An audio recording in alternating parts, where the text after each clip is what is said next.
All right, guys, top of the morning. Happy August 7th. Coming to you feeling a little bit better over the last couple of days since I came back from Vegas. I've just felt not myself. Kenny's like, man, my energy has been down. I don't know if it was just being around all the people, shaking all the hands and expending a lot of energy, but I feel better today. So good to see everybody. Obviously, we're going to get started. We're going to talk about the market, and this is going to be what we call a popcorn session. What we're going to do is I'm going to turn the mic over to you guys, and I want to really hear from you. I'm looking around the screen, and there's tons of people on this call right now that are in contract. I think Ophelia has 4 in contract right now. There's Oliver, who just joined our team, who is now in contract. He's been on our team less than 3 weeks. And so there's a lot going on in the market. And so what I want to do is I want to hear from you guys. I want to hear exactly what you're saying to your consumers. What's the message? What's the dialogue? What do they need to hear? What are you sharing with them? Where are you going for your resources? Then I want to make sure that this is a full stream of consciousness, that we walk away from this session better than when we walked in, with more information, that we're armed to go and conquer the conversations that we're going to have with our buyers and sellers, because there's a lot of moving parts with the market. But the number one responsibility that each of you have is you have a responsibility to make sure that you understand what's going on, at least at a high level. You don't have to understand everything. That way you can articulate it, you can communicate it to your consumers. Because remember this, and I'll say it until I'm blue in the face, it is not the consumer's responsibility to decipher all the nuances of the market. It is your responsibility to interpret that information in a way that a consumer can understand. Make sense? Good. Awesome. You guys, we're going to go ahead and get started. I'm going to have somebody bring us out on the field as always.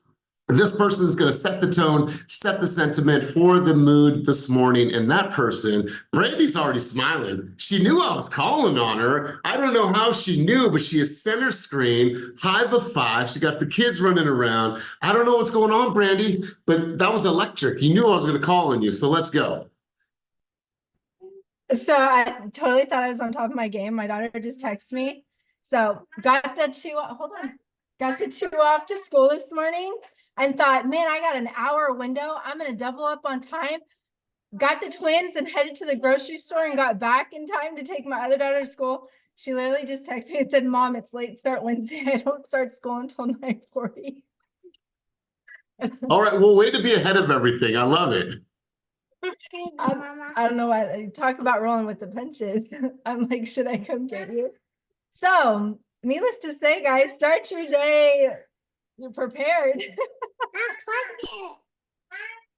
Start your day prepared. And you know, I'm glad that you're having this, it's not even a challenge. It's just you were so prepared that you were over prepared. But we talked about this on Monday, guys, with the kids going back to school, making sure that you have a schedule that allows you to do the things that you need to do in your business. And obviously you did a good job on it. But Brandy, if you're going to bring the group out on the field today on this beautiful Wednesday morning, what's the sentiment that you want to share with everybody? Sorry, I muted because I have 2 little guys still here. Being out on the field, let's see. I don't know, that totally got me off my game. Just what should we say? What do you want to say? You don't know? Let's go, Brandy. You've done this before. You're not new to this. Let's go. I know. Okay, my sentiment last night as I was reflecting on my twins' birthday, the power of your words are so powerful when you can put it into action. And I'll just say, I manifested them in 2014, not even knowing. I put out there in the world on August 6th that let the August fun begin 14 years ago.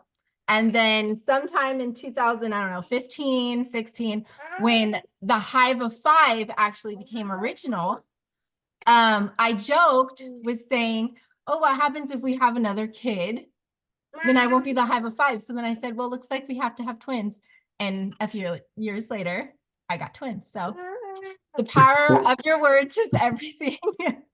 I love this. I love this. You know, we've said this time and time again. You guys have read, you guys have watched videos that, you know, the power of the words that we say and really bringing those things to light, and really be careful, right? I want you to be careful with the words that you say out loud, and be careful about what you say around other people, right? Because you truly can hamper somebody that may not be as mentally strong as each of you are. And so I love that, and making sure that we are constantly speaking our success, the life that we want, the body that we want, the opportunities that we want into existence, and speak it as if you were already walking in that. So I absolutely love that. You guys, we have obviously some updates. I want to go to our lender partners. Christina put a really good question in the chat down below. And Christina, I'm going to have you start us off. There's a lot of moving parts. There's a lot of new exciting news over the last couple of weeks about the market, about conditions. The rates have gone down. We've waited for this. The time is here. So Christina,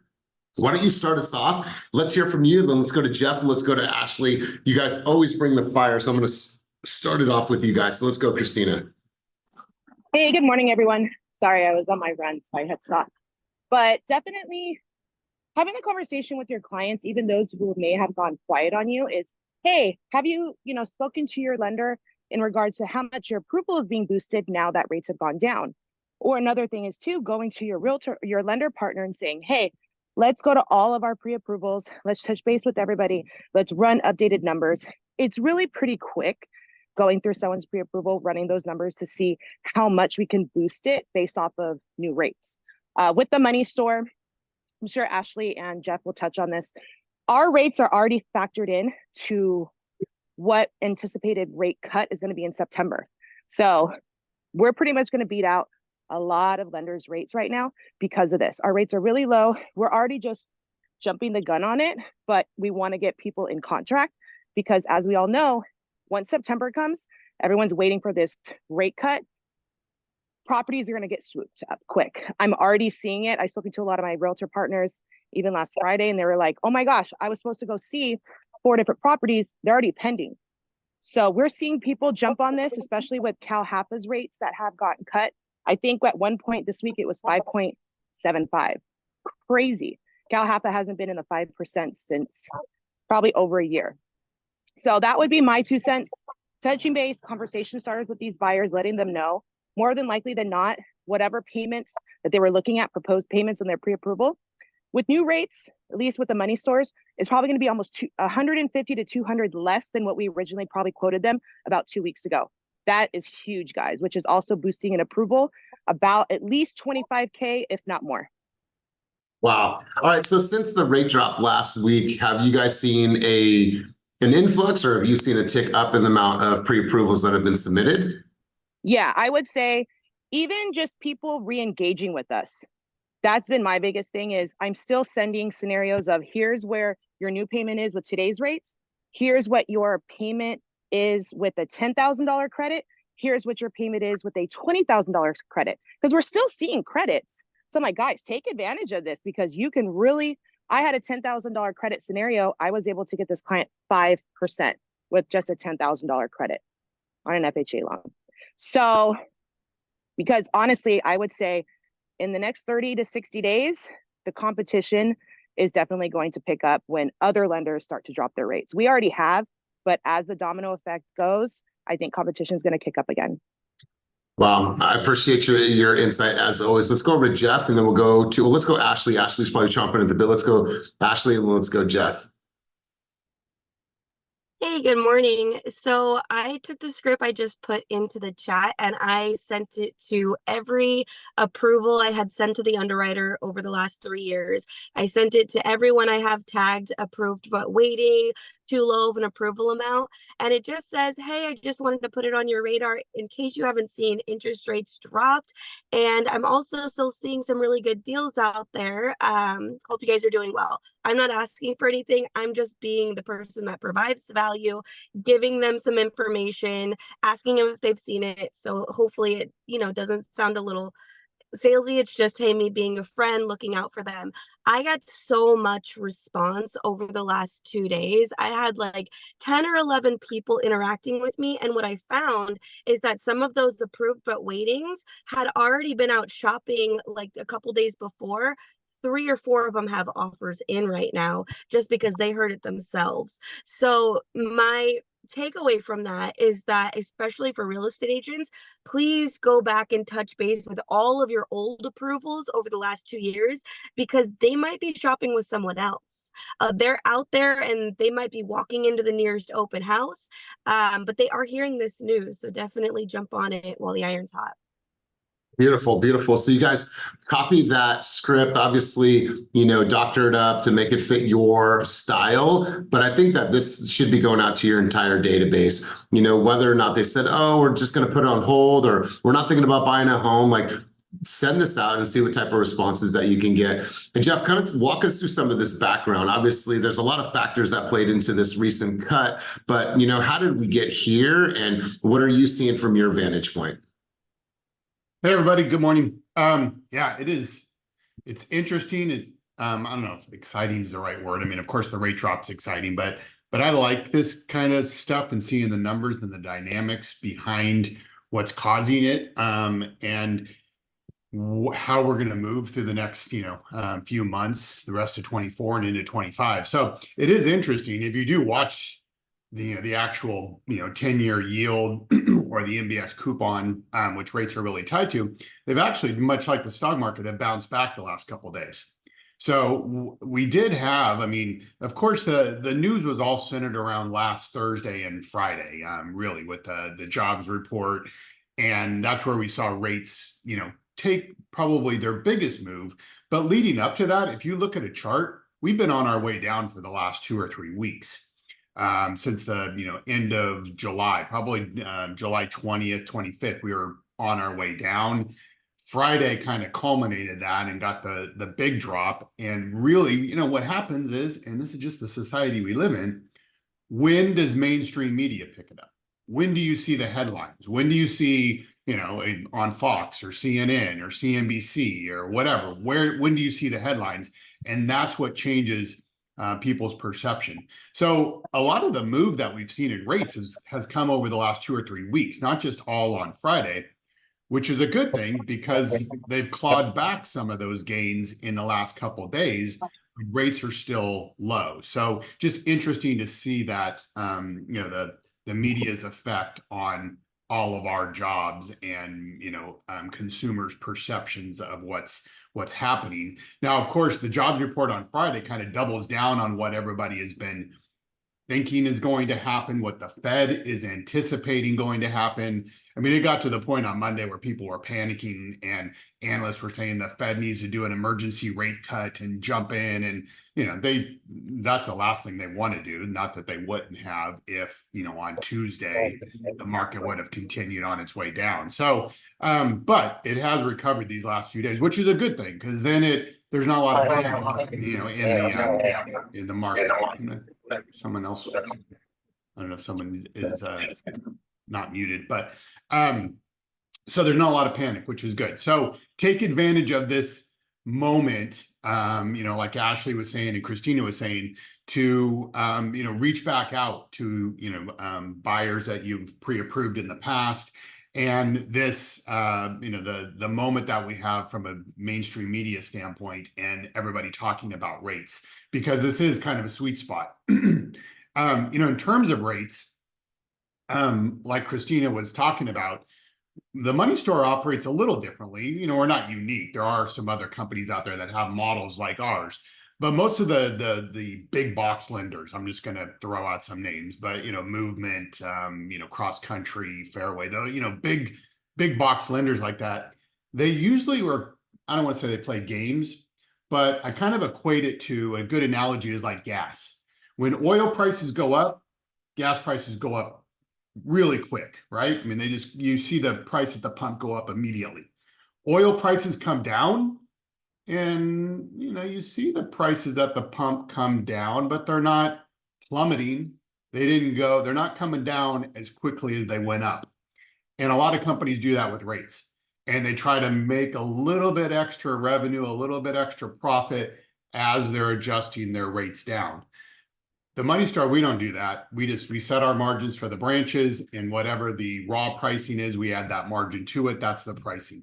So that's why we're in a situation where our rates, at least for a while, are probably going to be, in a lot of cases, better than other lenders out there. Now, I can't say that across the board. I don't have all the data, but just based on my experience, that's what a lot of lenders do. And they try to, like I said, bring in a little bit extra revenue without upsetting everybody involved by bringing their rates down a little slower. So just be cognizant of that when you're, out there talking to your lender and, maybe your borrower, your buyer's making some different comparisons. So, really exciting Fed meeting in September. They were, it was priced in for about a 25 basis point cut.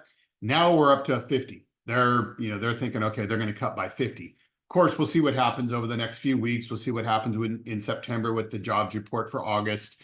So we have a little bit of time leading up to that.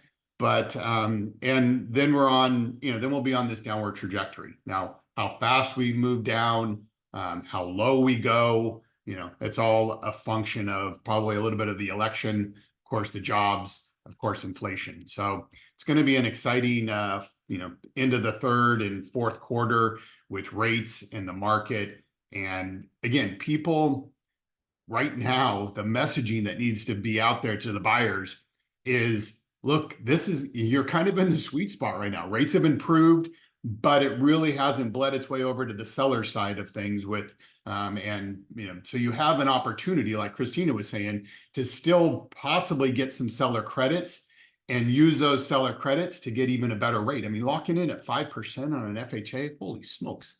So just, have that excitement and get out there, tell your story and, talk to as many people as you can, because it's, it's an exciting time, and to be on the forefront, the beginning of it is, the best place to be. Yeah, I absolutely love it. Do you guys have any questions or anything that you want to go a little further on for Ashley, for Jeff, or for Christina? Anybody have any insight, any contributions, any hands up? No? You guys good? Clear? All right, cool. Jeff, Ashley, Christina, I really appreciate your insights. I want to go to you guys. I want to go market specific. I know people on the call right now that have gotten into contract in the last couple of weeks. There's people from Sacramento, Central Valley, and all parts of the Bay Area. You guys are out showing homes, you're writing offers, you're up against the wall in some situations, you're writing competitive offers, non-contingent offers. You're in the weeds right now. So I want to hear from you guys. And before I open up the mic to you guys, I want to share some insight with you as a company. Now, if you're not part of our team, it's okay. This is applicable because it shows you what is possible, even when people are fearful about the market. So I want to share this with you guys right now. And this is a quick snapshot of where we are as a company. And this is going to be important, especially if you guys are going on appointments and you're really looking at what's happening. Right now, we have 93 pending units. Last week, we had 100 pending units and 100 active listings and coming soons combined. It's the most production that we've had in a year and 7 months. And the reason why I share this with you is because it's important when you're dealing with a new consumer that is maybe a little fearful or trepidatious or don't know exactly, what it looks like in the road ahead. They have to know that working with you're a trusted expert in this market, and we are positioned better than any other company in the industry to help manage assets. We've done it at a high level. We continue to do it at a high level. And when we look at this now, we have 44 coming soons, and we have 51 active listings. Now, the reason why I'm sharing this with you guys is because no matter what, you guys are going to make a choice when you're dealing with the consumers. The choice is, with me, I find the way, or, oh my God, I'm as scared as you are, and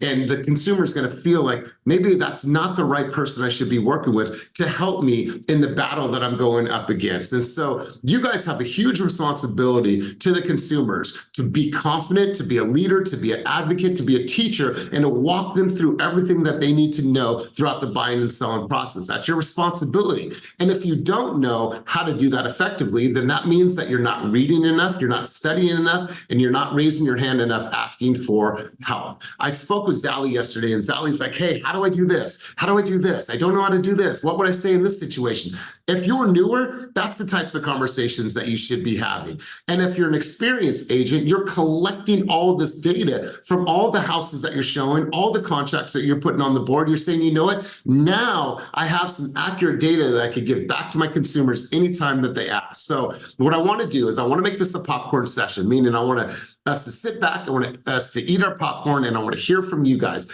I need 5 people to get in my queue right now to share with me what they're experiencing about the market and the conversations that they're having with their consumers. And listen, don't be shy. This is the place where we practice, we get better as a collective. So I need 5 people in the queue. Now remember, this is recorded, so don't leave me hanging for too long. If I don't get 5 people, I'm just gonna call on the 5 people, or I'm gonna have the person that raised their hand choose the other people after them. So I got Damian, I got Sam. Where's my veterans at? Let's hear from you guys. Where you at, Mel? Where you at, Chris? Let me hear from you guys. I got 2 in the deck right now, and I'm not going on until I get 3 more. So if you want to sit here awkwardly, I'll sit here awkwardly. There's 3. I need 2 more. And give me an emoji on the screen because I don't see everyone's hands. All right, cool. Boom, we're in. Let's go deep. Let's though, Sam, you'll be on deck, and then we'll go Diana, Melody, Ophelia, Chris. I love it. Let's go, Damian. What are you talking? What is the conversation you're having with your consumers right now? Let's go. Good morning. I'm going to get super specific. I'm getting this listing ready to go on the market a week from today in Vacaville, and ran into a bit of a challenge when I was there the other day cleaning up. It's technically recorded as a 4-3, and that's the way the home was sold when it was built in 1990, but it's only a 3-3 in reality, and there's a bonus space to add a 4th bedroom. So I had to call around to different agents in the area that were familiar with these homes and just kind of get a consensus on what to do. I even called a mentor of mine from when I first started in the business, because I can legally list it as a 4 bedroom, but I'm just feeling like I'm gonna run into issues once I put it on the market. So anyway, got a consensus on that, and just learned a lot about the Vacaville market. Like, there's not a lot of offers going in on a single home, and pricing is really important because you might miss the mark on attracting certain clients. So I just learned a little more this week on how Vacaville specifically operates in comparison to the East Bay, where I mostly work at.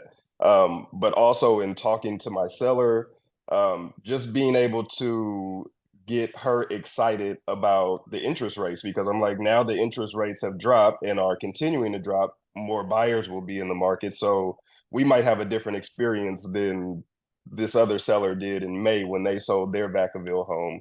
And so she's like, yeah, I seen that on the news. How you really think that's going to affect our outcome? And I'm like, yeah, there's going to be more buyers because the interest rates are lower right now. And so we might even get more than what we were bargaining for. But just everything that's currently going on in the market is affecting our strategy. Like, I don't want to go super aggressive and list what the home appraised for at 710, because we probably won't fetch as much traction as we would if we list a little lower. And again, I came to this I came to this conclusion by having these conversations with different realtors in that area, as well as, like I said, others that I trust and know do a lot of business. So again, that's what I've noticed in the process, again, this week of dealing with this Vacaville listing. Let me ask you guys, how many people on this call have done a deal in the last 24 months in Vacaville? Just raise your hand if you've done a deal in Vacaville. So I'm curious to know if there's any insights that you can provide to Damian. Is it similar to the East Bay, meaning that is it the Wild Wild West? Is it super competitive? Are people going well over? Are there non-contingent offers? Damian, are you doing all the pre-inspection reports on the property? Because like in the Central Valley here, a lot of people don't do pre-inspection reports. Yep. So are you doing all the reports? Oh yeah, we got inspections done about 2-3 weeks ago. Very minimal on that, and also got it appraised about a week before that, and again, it appraised for 710 and less than like $10,000 in suggested repairs. it needs to be painted and everything. Sellers didn't want to put any money into it. So there's nail holes and a little bit of dirty carpet in some spots, but I mean, it's a really nice home otherwise. It needs to be updated. So we can't again go on as aggressive. What's their target? What do they want to net? What does the seller want to net? Honestly, it's all a game for them because they inherited the home, so they just want what's fair, in terms of what other people are getting for similar homes in the area. So I've run comps 3 different times since signing the listing agreement, just to continue to give them an idea. And just this morning, I suggested that we go on around 665, to kind of be moderate and again catch some traction and some eyes on this thing. Love it. Somebody asked for list price, and if you have, more details, you can put it in the chat. Anybody have any contributions or insights for Damian that might be helpful or just might be, a different vantage point? Okay, cool. Sam, you're on deck. Let's go to Sam, and then we'll go Diana, and then Mel. Sam Benz, let's hear from you. What's the conversation? Tell us about the market. For me, it's 2 different conversations. I have an experienced buyer who's also an investor, and she's looking for a duplex, and she's kind of chilling. She's like, I'm not in a rush. Her budget is like 1.6 million here in the peninsula. So that's a lot to work with over here in San Mateo County. So for experienced buyers, they've done this before, and they're like, I'm in a good position. I'm not stressing. The other side of the conversation is my first time home buyers, and there's still a lot of misconceptions for them. One of my clients won't even have a conversation with me because they're so afraid that they're going to waste my time because they think that they need so much money to save up for a down payment, even though they're a dual income household, they're married, all these things, and rates are dropping. They're first time buyers, so they qualify for so much. And then another one of my first time buyers, she's already pre-approved with Ashley actually, but I think just the fear of making this decision.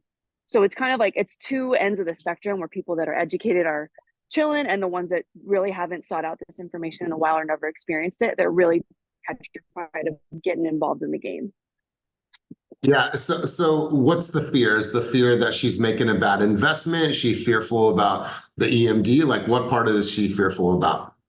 I think the fear is putting that much money down and it being the biggest purchase. And also her family has a history of a really bad history with real estate and being evicted from their home. So I think that definitely factors in for sure. Any advice for Sam? Anything that you guys would say if you've dealt with a consumer that was super fearful? Sam, forgive me, what is she herself? Is she a first-time home buyer? Yes, she is. All right. Anybody have any insight, any advice, or any dialogue that you would give to Sam in this scenario? You guys are super quiet today, by the way. This is our opportunity to get better. I'm sure you guys have experienced a situation like this, a scenario like this. Anybody have anything that they would say to a consumer that was fearful about their first purchase? Anybody? Maybe you would want to talk about the educational aspect of what buying a home will do to your future and educate them on, the perks of it, things like that, long-term perks. Equity. Yeah, for sure. I would always do a rent versus own comparison and show them obviously that it's going to be a little scary right now, but she's already paying a mortgage, right? She's just paying for someone else to have a lifestyle that they hope to have one day, and really just sitting down with them and addressing the fact that they're going through an emotional roller coaster, that this is a scary, scary time, and she has every right and reason to feel the way that she's feeling. But what I want her to think about is 5 years, 10 years, and 15 years down the road. The fear that she has right now will not even be a thought, because she is sitting on an asset that is growing, she is building, she has a lifestyle, she has security, because right now she has zero security.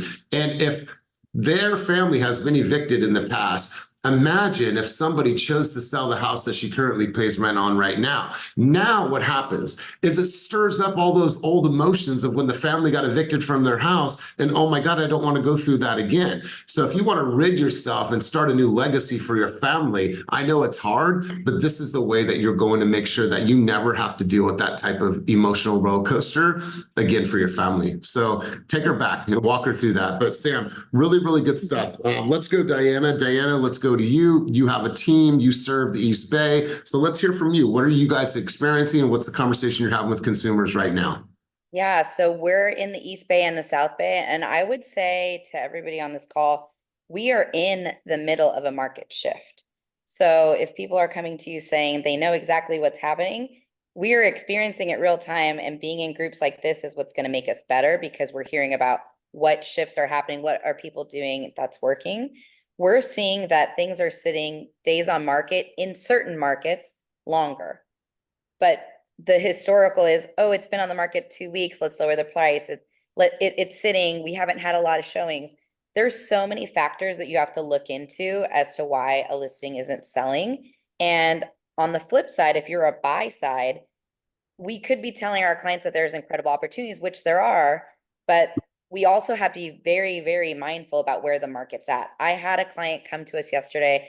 The agent said, we're listed at 949 in Hayward. And the agent came to me and said, well, my clients want to write at 800. And I said, okay, well, that's great. Tell me why. Well, the market is declining. Okay, show me evidence that the market is declining from 950 to 800 because I did my homework. And I do my homework every week when I'm reporting to my sellers about where the market stands right now and what's selling versus what's not. And by the way, nothing that's comparable to my house has sold last week. So, you know, again, like when you're coming at someone, make sure that you did the homework. And sometimes the homework is educating your clients, you know, like, hey, the market is shifting, there's opportunity. So we're going back to our buy clients that were on pause for a little bit and saying, hey, rates actually just dropped. Now's an incredible opportunity where you could still get, you know, maybe some concessions or a buy down or closing cost credit because sellers that need to sell right now. And because buyers and sellers are both a little spooked, you know, if we can kind of push the lever. But I put in the comments too, like, we're helping some of our clients that bought during scary times, right? Like during COVID, it was really scary for a lot of people at the beginning of COVID to say, do I put my home buying journey on hold or do I purchase? And the people that did purchase were now selling their house and they had so much equity gain during that small rapid period, but they remember, wow, remember when I bought this house and I didn't even want to buy it, Diana, but you educated me on, you know, what happens in the market, what's happening in the market historically. And now look at where we are buying a bigger house. And that opportunity comes from education. It comes from, that's where we stand in as a professional in our market right now. So what do we need to do to learn how to be better professionals and educate our clients and help them move forward to where it wants to be? And some of our clients, that education is going to lead to them standing still, and that's okay. But it's not our job to push them in either direction. It's our job to educate them and allow them to be where they need to be when they need to make that move. Yeah, and I really appreciate this vantage point because you guys listen to this and you're going to hear this from now until the end of your career in real estate. There's always going to be something. There's always going to be something. You think about the crash in 08, 09. You think about COVID, right? 2020, when they shut us all down and then they open us back up. And now people are spending $200,000, $300,000 over asking price, but interest rates were super low. Well, then interest rates go up and get close to 8%. And oh my God, is now a good time? I don't know. I need your advice. And then we get this news from the settlement. And then down the road, there's going to be something else. That's your responsibility, that no matter what is happening, you are creating this narrative and you're communicating effectively to the consumers. That's one of the hardest jobs that you guys have. Obviously, discipline and consistency, you got to get in touch with that first and foremost, but being able to be like an ad campaign, like a national brand that says, okay, I'm going to oscillate and I'm going to be able to adjust my verbiage based on what's happening in the market. You guys, that's our responsibility, because what we're facing now, we're going to face new challenges in 2 years. And the people that are ahead of it, that write this out, that know how to communicate it, are always going to win. So you guys, just in the last couple of years, we have all faced challenges. The ones that win know how to communicate those challenges effectively to a buyer. Because no matter what, buyers are not going to stop buying homes and sellers are not going to stop selling homes. People die, people have divorces, people have kids moving out, people have whatever, changes in their life, impending events in their life. The thought that the real estate market is just going to be at a standstill, not going to happen. It's definitely not going to happen here in the Bay Area. So Diana, I really appreciate your sentiment. Let's go, Melody. Let's hear your contributions, thoughts, and dialogue on the market. Yeah, I'm a big believer of being the voice of reason for your clients. It's very rare that we are going to have a perfect, seamless real estate transaction. I mean, I can only count on one hand how many times I've had a perfect transaction. So every single time there's going to be a fire that you need to put out. Every single time, most likely, there is going to be some sort of a difficult scenario that you're going to run up against, and you are going to have to be the person to come up with the best solution for that transaction. And when I say that, I say, you know, a lot of buyers and sellers are emotional. This is a big decision. So being able to be their coach, their mentor, their voice of reason, and being able to take the emotions out of the deal and to be able to educate them with the data that we have available to us is the best approach that I see out there. So couple quick stats that I just pulled. Out of 5 cities in the Bay Area, I pulled Walnut Creek, Concord, Martinez, Pleasant Hill, and Lafayette. There's 137 homes that sold in the last 30 days. And these are all 3 twos. Okay, so I tried to narrow it down. Out of those 137 homes, only 65 of them sold less than 30 days. And out of the 137 homes that sold in these 5 cities, only one of those homes had 7 offers on them in the last 30 days. So this is a drastic difference than what we have been used to seeing over the past few years. Usually we're used to seeing 10 offers, 15 offers, sometimes more in some cities and in some neighborhoods. So with that being said, you can couple that data with, hey, Mr. and Mrs. Buyer, the homes right now in the market are starting to cool down a little bit. Couple that with the fact that interest rates are lower right now. This is your opportunity to get off of the fence and jump back into the market. There's a lot of fear right now in the market, and there's a lot of unknowns. But we do know that the market is starting to cool down. The data and the numbers are supporting that. The rates have dropped. So if you've been thinking about making a move, right now is the absolute best time. And I would just pull the data and I would share that with them. If you're not getting on the phone, if you're not making videos right now, if you don't have an email list to be able to communicate this data and this news with your clients too, I highly recommend you guys start doing that. I know it's easy to just kind of float through all of the news and all of the stuff coming at us right now between the settlement and the rate drop. There's a lot of information coming at us really, really quickly. But if you can just decipher and if you can filter through and if you can just get to the meat and potatoes of what is going on and be able to be that voice of reason for your clients, they are going to respect you. They're going to want to work with you. They're going to look up to you as the professional. So that's my sentiment. Love it. Really good stuff. And I'm really glad that I called on you to raise your hand.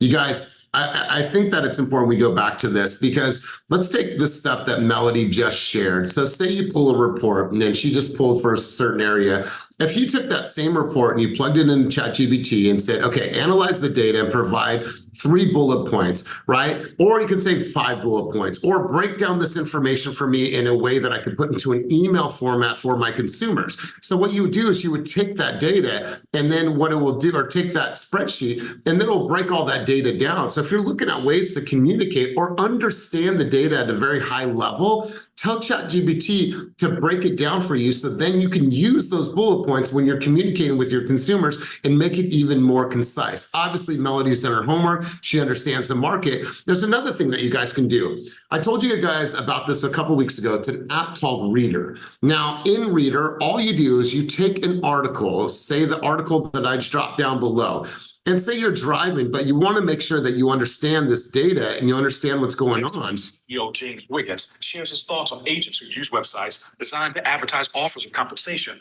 So the point is that you can take any article that you see about the market, about the conditions, about Contra Costa and Alameda, average days on the market are now exceeding 30 days. I want you guys to, as you're driving, put those articles into Reader and have them read those articles to you in a voice that you actually like. So no matter what, you got a 30-minute drive, you got an hour drive, wherever you are, if it's a lot for you to consume the information, then have a cheat code that allows you to take the information in at a different way. Also, use ChatGPT to break down the information, summarize the information, so you now can convey that information in layman's terms to your consumers. Melody, well said, well done, you guys. Let's go to Chris B. Let's hear your thoughts and contributions. Now, Chris serves the Sacramento market, but he'll sell anywhere. But Chris, let's hear from you, big dog.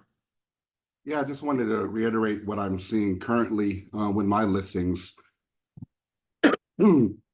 My listing came on the market 3 weeks ago, listed at $799, and first offer that came in was a lowball offer that my clients felt insulted and didn't even want to counter.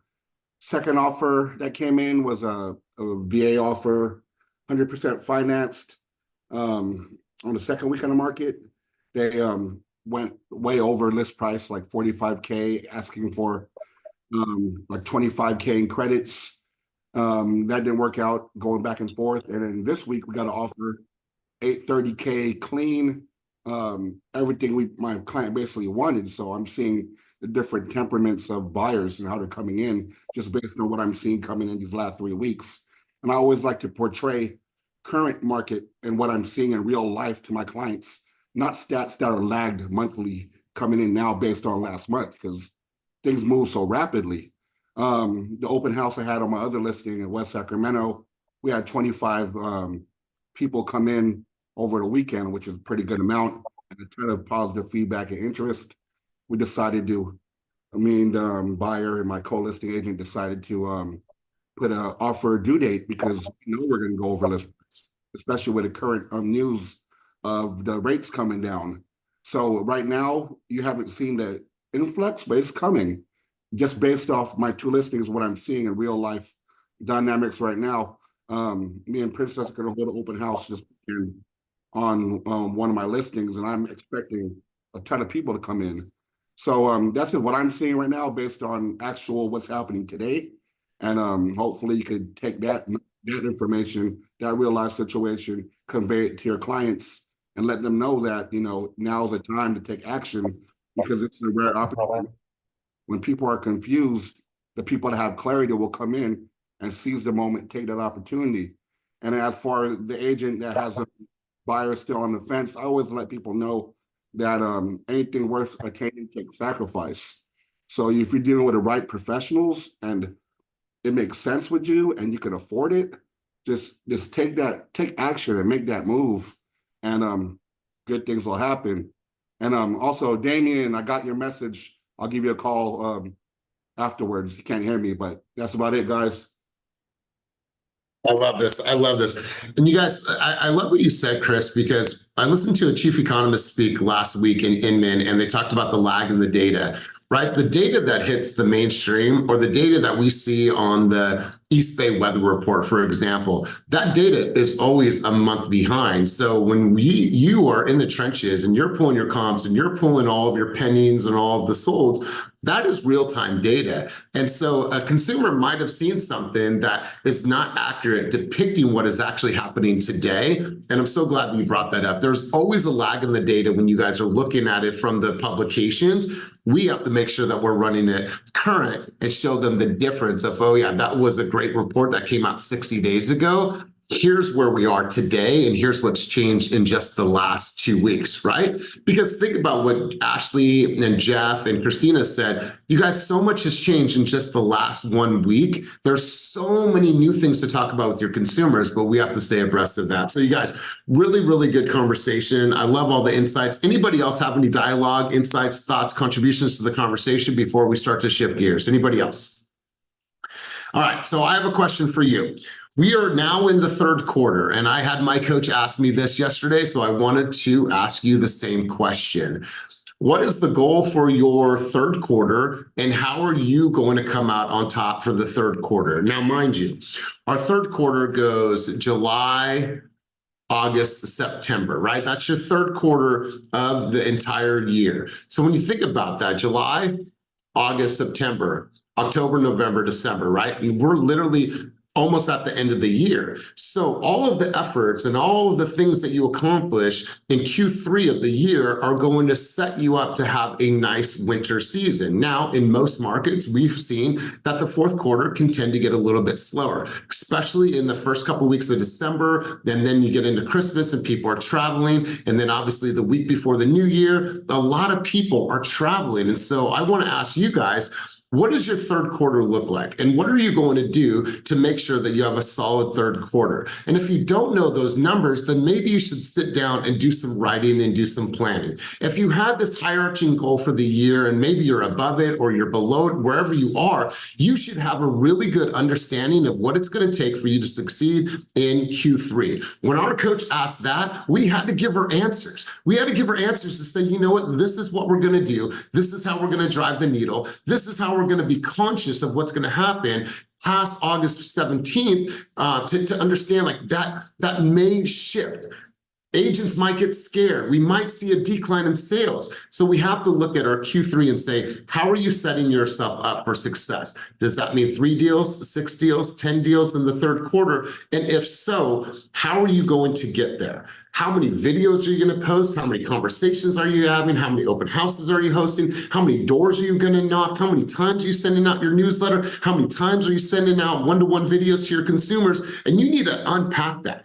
Your third quarter is going to dictate how you go into the fourth quarter. Here's what I want for each of you. I want you to walk into the fourth quarter with the opportunity to chill and do a vacation if you wanted to. An opportunity to do a girls' trip to Aruba if that's what you wanted to do, right? Not have to worry about if you celebrate Christmas, where the gifts are going to come from, how I'm going to do it this year. Instead of worrying and saying, oh my God, I have to run up my credit card bill once again because I didn't prepare in Q3 and now I'm in desperation mode, and now I'm in panic mode. So I want you guys to really think about this, and I really want you to write out what your Q3 goals are, and I want you to get finite with those, and I want you to be very clear on that. And then what I want you to do is I want you to ask for help. I'm here for support. I'm here for coaching. I'm here for, as a friend to you, but at the end of the day, I'm going to push you, and I'm going to hold you accountable. So I want you guys to really look at yourself and say, what are my Q3 goals? Am I just going about this business and I'm having some fun, I'm doing the things, I'm doing action, or do I actually have a target that I need to hit in Q3? Is there an amount of money that my family needs to make in Q3 to make sure that we are solid for the winter months? That's the conversation you need to be having with yourself right now. So by next week, I want you guys to write down your Q3 goals. We'll go over them next Wednesday. I want to hear from you guys. And if you need a little bit of support and a little bit of additional coaching, get on my calendar, call eliasastuto.com. We can do a one-on-one coaching session to make sure that you are in direct alignment to hit those goals for Q3. Make sense, everybody? All right, cool. Let's do this. Let's go around the room. Let's hear a couple key takeaways from people on the call today. We have some first timers and we have some guests on the call. So I'm going to go to Amanda Rodriguez. Amanda, thanks for being here. I called you yesterday. You didn't call me back, but it's okay. You're here now. Amanda, key takeaway from our time together today. Let's go.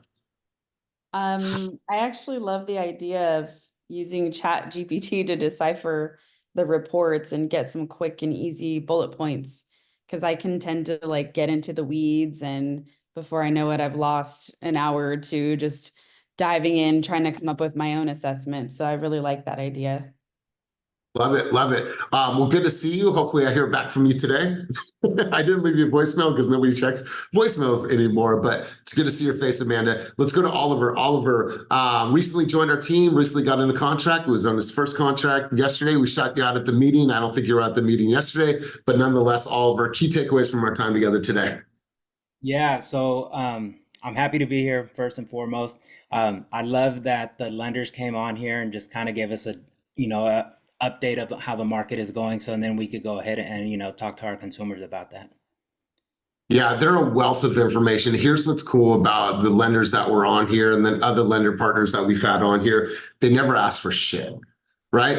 They deliver value. And if that value is enough for you to say, you know what, I'm going to call that person when I have my next, client, that's why they're here, man. They do it selflessly. And that's what I love about them. We don't invite everyone to come to these calls, but the ones we do, we know that they come here in hopes to gain nothing and to give everything. And by them doing that, it's led to them growing their business as well. So we appreciate that. We appreciate them. Thanks for chiming in. Let's go up to Diana. Diana, key takeaways from our time together today. And thank you for your contributions. And Jakara, you'll be on deck. Let's go, Diana.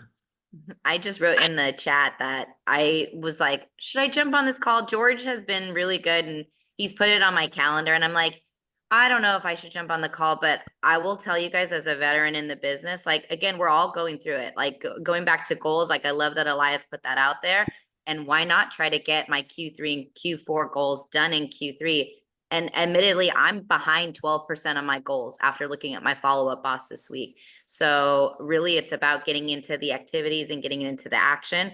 I joined Elias's intensity group, so I'm looking forward to starting that this week. I've committed to tracking my numbers. That is not something that I do. That's not something that I've ever done.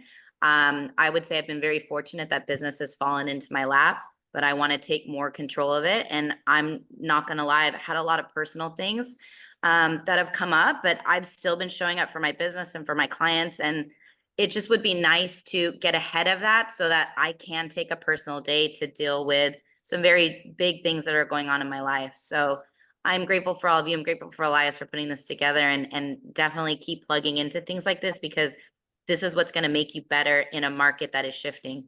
So thank you. Well, I appreciate you. And on a very personal level, if you need anything, I'm here for you. You wrote something in the chat a little bit earlier, and my wife had found a note the other day, and she said, what is this? What does this mean? And it said, we are firefighters. And below that, I had written a quote that I heard on Instagram and said, we're firefighters. We don't run from the fire. We run towards the fire. We control the fire. We were built for this shit, right? We're the firefighters. And that's how we have to look at it, right? We're the ones that are going to control what's happening. And you guys are the ones that are in control of this fire. And so I love that you wrote that. It just came up the other day. So really, really good stuff. Let's go, Jakar Miller. Jakar Miller, key takeaways from our time together today. If you can throw your camera back on. There you are. Let's go off mute really quick and let's go key takeaways from our time together today. Just to keep yourself updated with the market, and just keep it moving, literally. Markets change all the time. Get as informed as possible. During this call, I actually just called my mom to update her and say, hey, I want to help you buy a house, because she's just yes. she literally just got convinced, and I just put it in the chat. I'm like, I can walk you through this process, Mom. She's like, I believe you. I trust you. I'm like, are you ready? She's like, yes. I'm like, bet. Okay, so now I'm ready. Let's go. I have goosebumps. I absolutely love this because you didn't waste any time. You took action. And I'll tell you what, our families, sometimes that's the hardest people to work with. And it's the hardest for them to see the light sometimes, right? Even though you know that it's right, our family could be so stubborn. So I'm glad that it's working out for Mom. So good stuff. Great contribution. Appreciate you being here. Let's go to Erica Liu. Erica, key takeaways from our time together today. Key takeaways from our time today. I really love our coaching calls because everybody gets involved, especially I love hearing the veterans and what they have to say. And today it was just so good hearing all the veterans come on and share their experience and stories. So my biggest key takeaway is that keep grinding for the new people, the new agents like me, and it's just so inspiring to see like the veterans and their stories that they have to tell. I love it. I love it. And here's the thing, you guys. I know that I'm very intense, and that's something that I will never apologize for. That's who I am as a human being.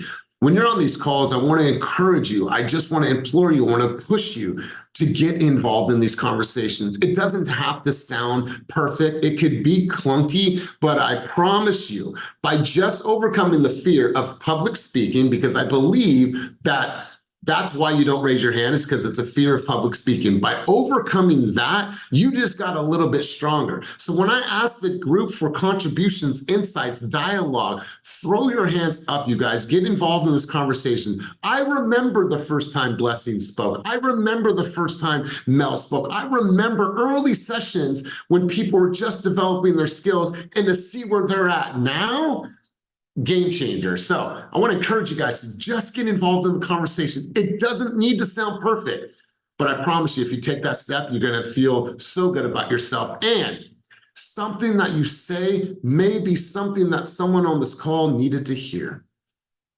Maybe something that they needed to hear. Blessing, let's have you close this out. And I was going to say that's a perfect tie-in to Brandy bringing us out on the field about the words that we say. Speaking in this environment gets you ready to say the right things to your consumer. This is practice, and this is you signaling yes and saying yes, that you are ready and you are open for business, and you are just willing to face the fear and go right into the fire. Everything about this call always ties in. And if you don't speak, you're literally just giving into the fear and saying, I'm okay with the life that I'm living right now. 5 years from now, you are saying, I'm not willing to change anything. And if you're showing up to these calls, even if today's your first time, like, you can already tell that the words that you say right now will impact you, and you won't ever be the same. So just for your consumers, do yourself and them the service of speaking up and showing up for yourself, and don't be afraid. Like, just go. This is the place to fail if you feel like it's failing, but it's just practice. So just make it a great day and keep speaking the words. I love it. And you guys, with that, I want to say thank you. I appreciate each of you. I'm grateful for each of you. And as always, keep it moving towards your dreams, goals, and vision, and go out there and make this the day that matters. Peace.